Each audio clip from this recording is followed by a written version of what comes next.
Hi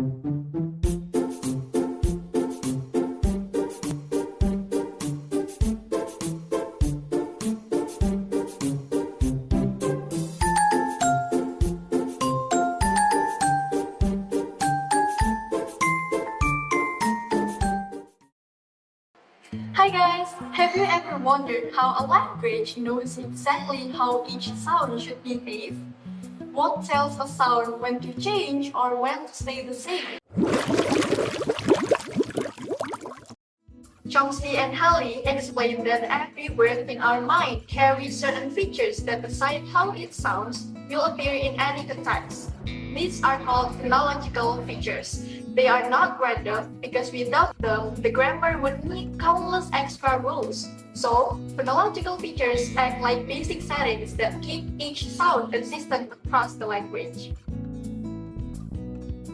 When we look even closer at these settings, we see that they are made from even smaller units, called distinctive features, which is the tiniest units that build our phonetic, lexical, and phonological representations. They work like tiny switches that help us to tell one sound from another. When one switch changes, the sound changes also. To make it easier to understand, David Ford and Hannah grouped distinctive features into 5 categories. First, major class features, consonantal features, place features, manner features, and vocalic features. The distinctive features have 2 functions. First, as classificatory devices, they help the grammar describe and organize the sound information stored in our minds. Second, as phonetic parameters, they act like instructions for how a sound should be produced or perceived. So, they shape both how the system understands a sound and how the sound is physically made.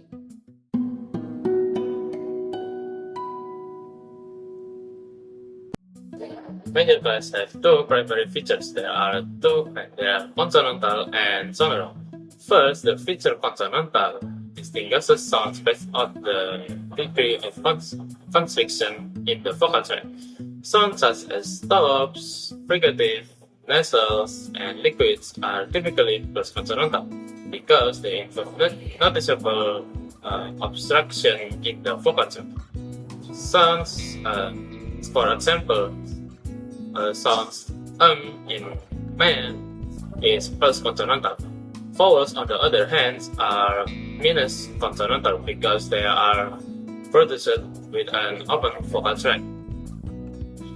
Second, the feature sonoral identify whether a sound can be produced with smooth and spontaneous voicing.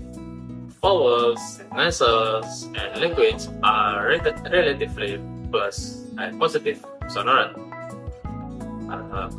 Because airflow is relatively unobstructed, allowing voicing to occur naturally. For example, a voice whoop in wind and run is first sonoral. Obstructs such as stops and fricatives are negative sonoral because they involve significant constriction that disrupts airflow.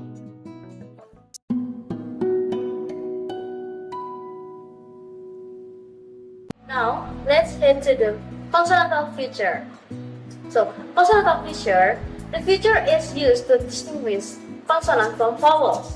A sound is marked first consonant if there is a clear obstructions in a vocal tract, such as p, t, m, and s. Vowels and glads are marked consonantal because they are produced without major obstructions. In short, the consonantal feature confirms that the sound is a consonant before we analyze it further.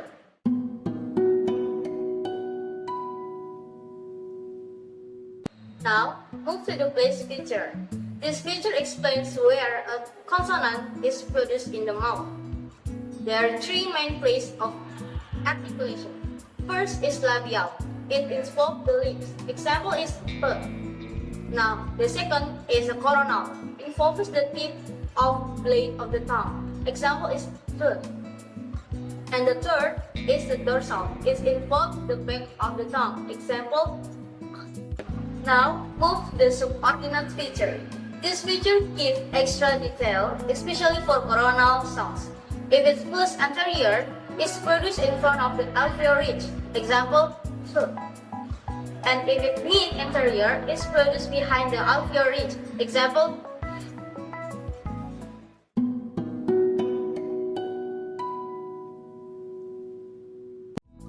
For the last one is manner features. Manner features tell us how the airflow moves when we produce a sound. There are 5 main manner features in phonology. The first main feature is continuance. The continuance feature shows whether the airflow keeps going or stops. And for the plus continuance means the air continues to flow. For example, in sound, in fan, and in vent. And for the minus continent means that the airflow stops for a moment. For example, is in sound in cartridge.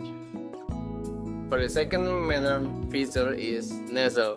The nasal feature tells us if the air goes out through the nose. For example, in sound in milk and in sim. And for the minus nasal, that meaning that everything sounds with the air goes out through the mouth. For the third manner features, that is strident. The strident feature shows if a sound is loud and noisy because of strong airflow. For example, like in sound in sand and this is in zoo. And for the minus strident, it means softer sounds like in sound in coffee and all stop sign. Right. I'll be talking about 2 last manner features in phonology. The first one is lateral and the second one is delayed release. Let's start with lateral. A lateral sound happens when the center of your tongue blocks the airflow, but the air escapes through the sides. So imagine the middle of your tongue is a closed door and the air just goes, okay fine, I'll use the side doors instead. In English, the only true lateral consonant is L. L. But what makes L interesting is that English has 2 versions of it. The first one is the clear L. This is the bright, clean sound we hear at the beginning of words. For example, light, lead. And the second one is dark L. This one shows up at the end of words. For example, ball, field. And here's the cool part, lateral placent. This is when a stop consonant releases its air into an O. You can hear it in little and middle.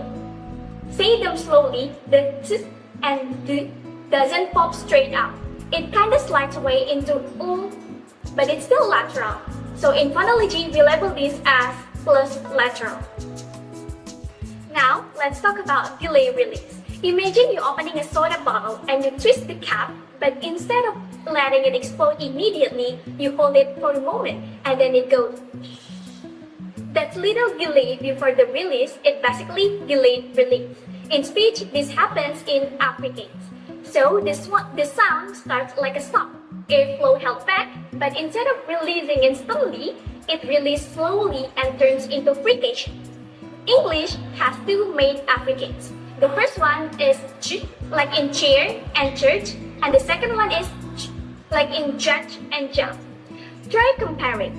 T, clean, quick, stop release. But if you say cheese, is stop plus a little ch. That slow transition, that's delayed release. And in phonology, affricates are marked as plus delayed release. And that officially wraps up our journey from the big ideas of phonology down to the tiny details of manner features. Hopefully, this whole video made the string tip features feel less like a scary chart and more like a language you can actually speak. So, thank you so much for watching and congratulations! You are officially phonology powered. See you next time, everyone!